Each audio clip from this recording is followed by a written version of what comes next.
Hello students, चलते हैं हम लोग अब इम्परेटिव सेकंड पार्ट में। इम्परेटिव सेंटेंस का फर्स्ट पार्ट हम लोग पढ़ चुके हैं, देख चुके हैं। अब इसका एक सेकंड पार्ट है। सेकंड पार्ट खत्म होने के बाद नेगेटिव सेंटेंस, इम्परेटिव सेंटेंस का सेकंड पार्ट इसके खत्म होने के बाद we shall discuss on negative sentence. देखिए, टेंस या सेंटेंस उसके हर पार्ट में अफर्मेटिव, नेगेटिव, इंट्रोगेटिव होता है। इम्परेटिव में दिक्कत यह है कि इम्परेटिव सेंटेंस में इंट्रोगेशन तो नहीं होता है, इंट्रोगेटिव सेंटेंस होता नहीं है, लेकिन नेगेटिव होता है। और जब नेगेटिव सेंटेंस बताते समय मैं आपको ये बताऊंगा कि how I have already discuss about subject you is hidden in the sentence. अब इसको मैं नेगेटिव बताते समय डिस्क्राइब करूंगा कि कैसे इम्परेटिव सेंटेंस में सब्जेक्ट यू उसके अंदर छुपा रहता है, कैसे और कैसे हम उसको चॉक आउट करते हैं, बाहर करते हैं। हम लोग देखते हैं, now we have discuss about imperative sentence, the sentence in which please word comes in the starting of the sentence, the rule is following. अब इम्परेटिव का सेकंड पार्ट है, जिस पार्ट में सेंटेंस प्लीज सबसे शुरू होता है।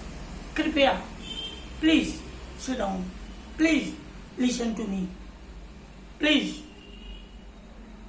Do like this, something like this, कुछ भी।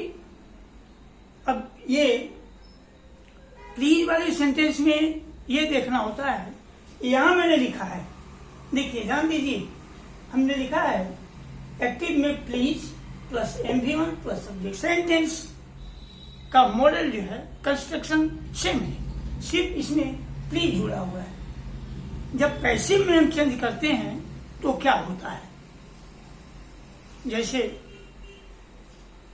इंग्लिश लैंग्वेज में, इंग्लिश लिटरेचर में आप लोग जानते हैं कि बहुत सारे शब्द ऐसे हैं जिसमें कुछ अल्फाबेट्स, सम अल्फाबेट्स साइलेंट हो जाते हैं। जैसे सुनामी, सुनामी में टी साइलेंट हो जाता है। साइकोलॉजी, साइकोलॉजी में पी साइलेंट हो जाता है। कुछ ऐसे शब्द हैं जिसमें कोई न कोई एक अल्फाबेट साइलेंट हो जाता है। और आगे की व्यवस्थाओं को आप देखें, आगे की व्यवस्था में ग्रामर में क्या है कि कुछ शब्द ही गायब हो जाते हैं। अरे ये तो बड़ी आश्चर्य की बात है, सेंटेंस आया कुछ और उसमें से हमने बीच से एक शब्द ही गायब कर दिया, लेकिन अर्थ वही निकलता है। तो करते क्या है हम, अब इसके बाद हम रिमूव टू जब पढ़ाएंगे तो उसमें आपको बताएंगे कि रिमूव टू में कौन कौन सी चीजें हटती हैं, कौन कौन सी चीजें जुड़ती हैं। ये स्थिति हो गई। जैसे आप देखेंगे प्लीज जो है, ये इस सेंटेंस का दूल्हा है, दूल्हा गायब हो जाएगा, बाराती चले जाएंगे और दावत खाकर चले आएंगे। देखिए, प्लीज को मैं गायब कर रहा हूं, ये प्लीज इक्वल टू। अब प्लीज को कैसे गायब करेंगे, किसी को हटाएंगे तो कैसे हटाएंगे, रिमूव टू में भी वही है, किसी शब्द को हटाते हैं तो उसके बदले में कोई शब्द हम जोड़ते हैं। तो प्लीज जो है ये कैसे रिमूव होता है, please equal to you are requested, you are ordered, you are advise, you are suggested. ये चारों में से कोई एक आप लिखेंगे तो प्लीज शब्द की पूर्ति उससे हो जाती है। तो प्लीज को हमने हटा दिया, तो देखिए ये बारात का दूल्हा गायब हो गया।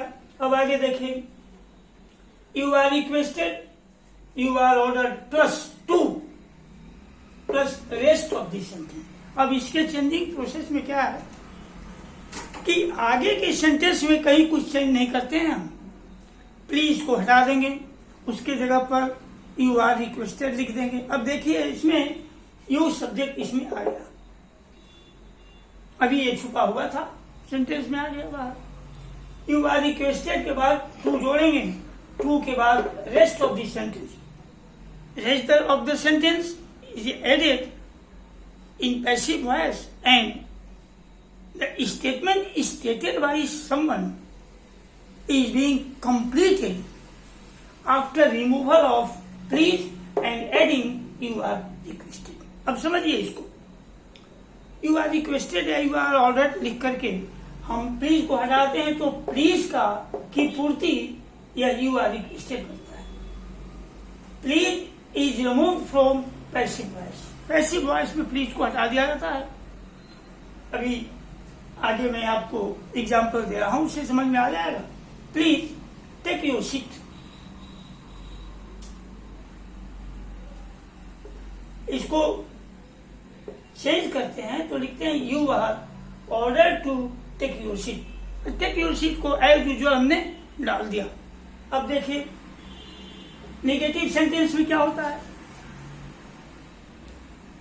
इन negative sentence do not comes in the starting of this sentence because subject you is hidden in the imperative sentence। पहले मैंने बताया था, कल मैंने इस पर चर्चा किया था कि imperative sentence MV1 और ऑब्जेक्ट से ही बन जाता है, लेकिन ऐसा कुछ नहीं है। बिना सब्जेक्ट के कोई सेंटेंस हो ही नहीं सकता। देखिए अभी इसके बाद मैं आपको बताऊंगा sentence without main verb, sentence without subject, लेकिन यही स्थिति है उसमें भी मेन वर्ब छुपा हुआ है और सब्जेक्ट भी छुपा हुआ है। ये अंग्रेजी साहित्य जितना आसान है उतना ही क्रिटिकल है, डिफिकल्ट नहीं। इसको हम लोग कहते हैं क्रिटिकल।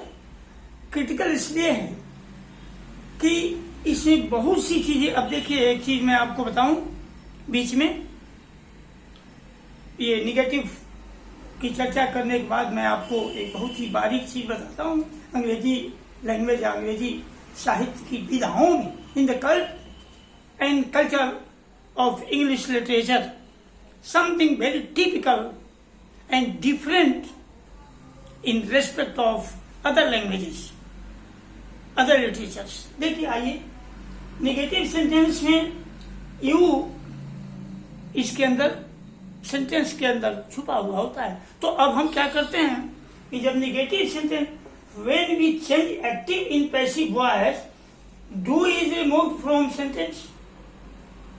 अब जब हम एक्टिव से पैसिव में चेंज करते हैं तो सेंटेंस में आने वाले डू हेल्पिंग वर्ब को रिमूव कर देते हैं, हटा देते हैं। क्यों भाई, क्यों हटा देंगे हम? उसका रीजन है, आप देखेंगे प्रेजेंट टेंस में, प्रेजेंट इंडेफिनिट टेंस में जब सेंटेंस का कंस्ट्रक्शन देखते हैं तो उसमें किसी हेल्पिंग वर्ब का प्रयोग नहीं होता है। ये इंपरेट करता है सेंटेंस को, इंपरेटिव सेंटेंस, इसलिए इसमें डू से ही सेंटेंस को प्रारंभ किया जाता है। डू नॉट से प्रारंभ करते हैं, सब्जेक्ट है नहीं इसलिए डू नॉट से प्रारंभ करते हैं। सब्जेक्ट यू उसके अंदर छुपा हुआ है। तो देखिए अब इसमें when we change active in passive voice do is removed from sentence। अब इसका रूल देख लीजिए क्या है निगेटिव का। एक्टिव में डोंट चेक माई पॉकेट, कहता है कि मेरा पॉकेट चेक मत करो भाई, मान जाओ। कहता है कि डोंट चेक माई पॉकेट। जब इसको पैसिव में हम चेंज करते हैं तो इसका नियम हो जाता है let my pocket not be checked. और दूसरा रूल, सेकंड रूल हमने बताया था जो शुड से प्रारंभ होता है। तो देखिए my pocket should not be checked, दोनों का अर्थ एक ही हुआ, मेरा पॉकेट चेक नहीं होना चाहिए। पहले वाक्य में कहता है कि मेरा पॉकेट चेक मत करो, पैसिव में चेंज करता है तो यही कहता है कि मेरा पॉकेट चेक मत करो। मैंने पहले भी बताया है कि इंपरेटिव सेंटेंस में चेंज तो करते हैं लेकिन no change in meaning. Active voice के सेंटेंस का जो अर्थ निकलता है उस अर्थ में कोई अंतर नहीं पड़ना चाहिए। otherwise it will be fall, blunder। और इस तरह से ये इंपरेटिव सेंटेंस का दोनों पार्ट प्लस इसका निगेटिव आज समाप्त हुआ। अब अभी मैंने कहा था कि एक चीज मैं आपको बताऊंगा टिपिकल, वो ये है कि 49 अल्फाबेट्स 49 वर्ण होते हैं हिंदी में और 26 अल्फाबेट्स होते हैं इंग्लिश में। अब देखिए एक बहुत ही एक अजीब हादसा इसके साथ होता है। क्या होता है देखिए, कोई भी वाक्य जब हम हिंदी का बनाते हैं तो 49 वर्णों में से किसी न किसी वर्ण के संयोजन से हम बनाते हैं।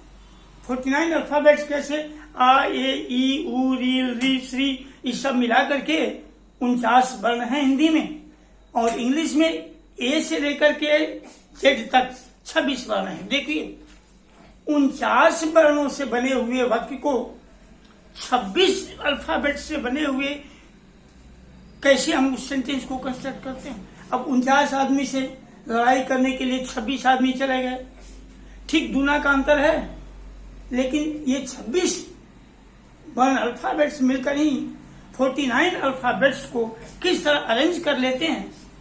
एक भी अल्फाबेट न बढ़ता है न घटता है और सेंटेंस का कंस्ट्रक्शन निर्माण हम कर लेते हैं।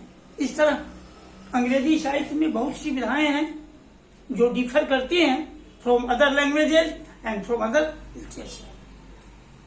Thank you very much. Please subscribe this channel and like this video. Tomorrow we shall start new topic.